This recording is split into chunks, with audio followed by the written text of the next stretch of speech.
What's up guys, and welcome back to the Pokemon Ultra Sun and Ultra Moon video, and boy oh boy, we have some stuff to cover. So, new trailer dropped today. I think it was expected, it was planned, it was new information, and it's built on what we sort of learned from the download codes, paper, about a week ago or so, that Rainbow Rocket is here to stay. So, there's a lot to cover, so we'll just jump straight in. We start off, bam, out the gate with Team Rainbow Rocket Giovanni. Here he is. Good old Giovanni, what's going on there? So obviously you battle him at some point, 5 Pokemon he's got, so you'd imagine he's like the proper boss of the games. I think the idea of what's actually happening with the games is there's sort of like another 20th anniversary game. So whereas sort of X and Y was not really meant to be the 20th anniversary, Sun and Moon were meant to be sort of 20th anniversary, reinventing it, but then they've just tacked this on and they've given us a lot more in this game in terms of harkening back, and you'll see as we go through the video. So we start off being challenged by him, and we learn and see Team Rocket's hideout, which looks very similar to where the 8th Foundation's main sort of back base was. So we can assume it's there, but of course it could be somewhere else, we don't exactly know. It could be in disguise, who knows exactly. Then we also see an image of us battling Giovanni, so you can see it inside this area where Lucamine originally was actually sort of hiding out.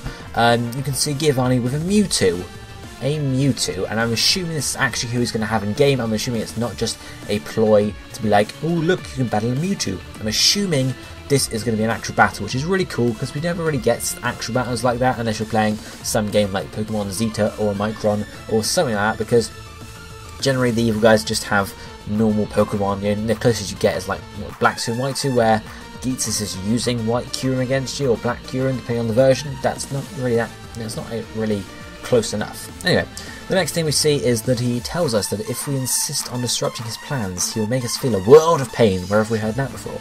So obviously this is just before we battle him there, and we assume that he's like the final boss. He could be a post-game boss as well. It could be a case of you take down their foundation, you sort Necrozma out, all as happy and happy days, but then Rainbow Rocket swoop in to take over the foundation and use it to start capturing legendaries or doing something we don't want them to do, and hence turn it all red and stuff. So it could be post game, and I feel like it is, but of course it is more than likely main game, since the post game is usually less than desirable, but we'll see of course. And then we get introduced to some of his comrades. So we have of course the Team Rocket Grunts, Team Rainbow Rocket Grunts.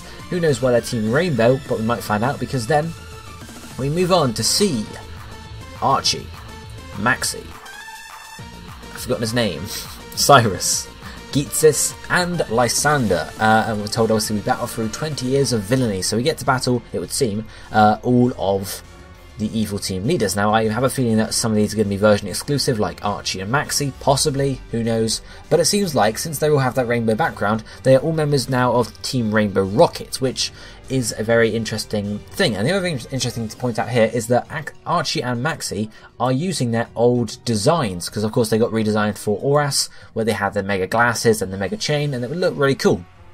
But these are the old designs, so what the hell's gone on there? Well, the obvious theory at this point is that these guys have all not so fallen through an ultra wormhole, but have travelled through it somehow and come from a universe where their plans succeeded. Hence why Giovanni has a Mewtwo. So in another version of Red, Blue, Yellow, he gets his Mewtwo, it's really powerful, and he uses it to take over Kanto.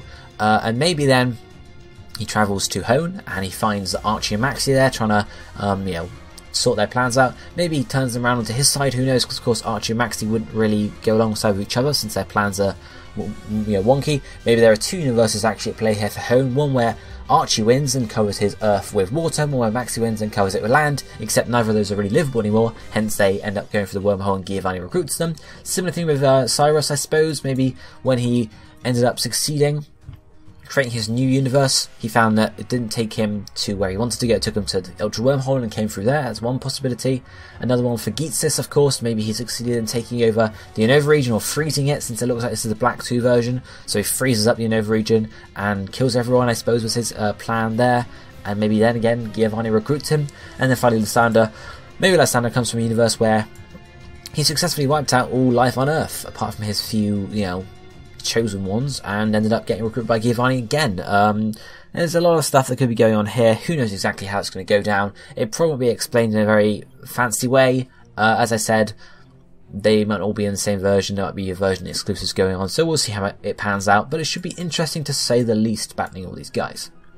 Then we have a new reveal, which is the Battle Agency. So basically no Battle Frontier, again, sorry, that's what it is, but the Battle Agency seems to be very similar, so you can rent Pokemon, rent powerful Pokemon, and then you can battle against either just other trainers, you can also battle against the Folkleys as shown here, so other, in-game characters, and it seems that there's a mode where there's like 3 of you team up, and it seems to be online to go through battles, and we'll see how that pans out, but basically like it's Battle Factory, was it, that you can rent Pokemon? Something like that. Who knows exactly how interesting it'll be, but it's basically just a Battle Frontier area. Just not the proper Battle Frontier like most people want. But it should still be interesting. So moving on then, we get told about totem stickers, and we're supposed to search Alola for them. What do we use totem stickers for? Well, we'll find out in a second, but you can see here a few shots of them being found around the region, just stuck on walls or stuck on signs or something. And it seems like instead of having Zygarde sell find missions, would have totem sticker missions, and hopefully there'll be some form of hint to find these totem stickers, whereas with the Zygarde cell there was absolutely no way of telling where to get your Zygarde cells from, so hopefully there'll be some form of hint here to say, oh, you've maybe checked out by the docks, for example, and we'll see how that goes. But what do you use totem stickers for? Well, you can use them to get totem-sized Pokemon. So here we see Gumshoes, we also see Lurantis, and we also see Salandit. Again, some of these are version exclusive. This is a really interesting concept. So how does it work? Do they get buffed stats? Do they got like more health points and just higher stats in general? Is there no difference and they're simply just larger? Can you use them online? Can you, if they got stat boosts, can you use them online? Is there going to be some form of, do they call in friendly Pokemon? Probably not in that case. It looks like it's just going to be a size change and maybe a small stat change. But it'd be interesting to say the least. And also, how many stickers is lots? Do you get like, maybe if you collect all the stickers on Melee, you get yourself a Totem Gumshoes. Is that one Totem Gumshoes, or is there a chance to catch multiple, or is it just the one, or can you get the stickers again and just sort of cash them in? There's a load of questions, and obviously we won't really find that out until we get to playing the games, but it's interesting to say the least. And then the last reveal, or actually second to last reveal, is just Island Scan once more. They're different to the original games. We have Charmander here, as well as Grovyle and Greninja. So, whereas in Sun and Moon, you had stuff like the Unova starter line, you had the Johto starter line, and you had the, not the Hone one, I don't think. Yes, you did, the Hone starter line, I think, maybe? I don't know, actually no, the Hone's in this one, so I'm guessing not Hone. I'm probably missing one. Sinnoh, the Sinnoh starter line I'm pretty sure we got, I think. Yes, the Sinnoh starter, so 3 there, and obviously here then we have Charmander, which is Kanto, Grovyle, which is Hone, and then Greninja, which is Kalos. So we've covered all the starters over these 2 games, so it makes a lot of sense, and it should be pretty good to just be able to catch them all again. And then we finish up with lots and lots of legendary Pokemon, because as we heard and expected, I think it was an interview we first heard it, that you can catch legendary Pokemon by entering a wormhole, not a wormhole, and this is something we theorised about anyway, because it's very similar to what happened in Oras. We had Hooper's Rings to catch all these Pokemon, and it's a good way to do it, as opposed to, well, for them, as opposed to having to actually weave them all into stories and plot lines. As you can see with Mewtwo's background straight off, obviously they're just going to be taking place in a wormhole. It's not going to be like we get to visit Spear Pillar, we get to visit, Tin Tower, not going to happen, just in the wormhole, similar to Hooper's Rings. But how many legendaries can we catch, I hear you ask? Well, there is Mewtwo, Moltres, Zapdos, Articuno, Ho-Oh, Lugia, Entei, Suicune and Raikou, Groudon and Kyogre, Rayquaza, Latios, Latias, Regirock, Regice, Registeel, Dialga, Palkia, the 3 genies, the 3 spirits, Mesprit, Uxie and Azelf. We have Regigigas, we have Cresselia, we have Heatran, we have Giratina, we have Zekrom and Reshiram, we have Kyurem, we have Cobalion, Terrakion and Virizion, we have Thundurus and Tornadus, we have Landorus, we have Xerneas and Yveltal, and we have Zygarde.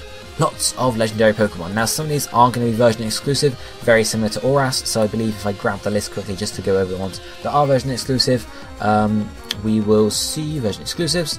So the ones that will be version exclusive are of course Ho-Oh and Lugia, will be exclusive to one or the other, so Ho-Oh in Sun, Lugia in Moon. Latios, Latias, similarly version exclusive. Groudon and Kyogre, similarly version exclusive. Dialga, Palkia, Heatran and Cresselia, Tornadus and Thundurus, Reshiram, Zekrom, Xerneas and Yveltal, and I think that's it for that. And of course, some of them can only be caught, extending that, to catch Giratina you have to get both Dialga and Palkia. Makes a lot of sense. To get Landorus you need Tornadus and Thundurus. In terms of other stuff like Zygarde, maybe you need Yveltal and its guy. I don't know whose guy it is. Yveltal and Xerneas, maybe you need that, although probably not for that case because they are a bit linking in sort of thing. But of course, Dialga, Palkia to get Giratina, if I not mentioned that already, but you guys get the idea, so probably Kyogre and Groudon to get Rayquaza, etc, etc, etc. Just reference Auras because it'll be exactly the same as that. So that should be fairly interesting. And I want to point out here that the only guy that's not in this Ultra Wormhole area, okay, there's Giratina, but he's just bursting through some glass to get there. You also have these guys, or Zygarde rather. He's in a cave, so I'm guessing maybe we can actually catch Zygarde in-game, as opposed to getting some cells and building him up. There'll be a way to catch him in-game. Nonetheless, probably in the same cave, you know, at the end of the game, in the post-game on Pony Island. Most likely that is post-game, because we then move on to some more screenshots of legendaries, as you do. We have complete Zygarde, we have the 2 Mega Mewtwo's, we have Mega Rayquaza, we have Giratina Origin Form, we have White and Black Kyurem, we have Mega Latias, Mega Latios, we have the Therian forms of the Weather Trio, I suppose, not necessarily Weather Trio, Landorus, Tornadus, Thunderous, we have Primal Groudon and Primal Kyogre, and of course, that's it. So it just clarifies that all of those will be available to be able to be accessed in the games. Of course, when you catch the Mega Latias, it's probably going to be holding its Mega Stone, or at least it will leave it behind, or something like that, and it'll be possible to get them all in the game. So yes, lots of legendary Pokemon, but what I want to know is, what do you guys think about Rainbow Rocket particularly? Are you excited to be battling all of the previous villainous leaders, or are you sort of just like, meh, it'll be okay, hopefully Team Rocket doesn't ruin the story, and we get some original story too. But what I'm hoping for personally is some backstory on how they came through the Ultra Wormholes, where they've come from, what's going on. I need to know backstory at this point. Those are just my thoughts. Let me know down below in the comment section, guys, but this will be it for today, so I shall see you next time. Thank you for watching. Goodbye, my friends.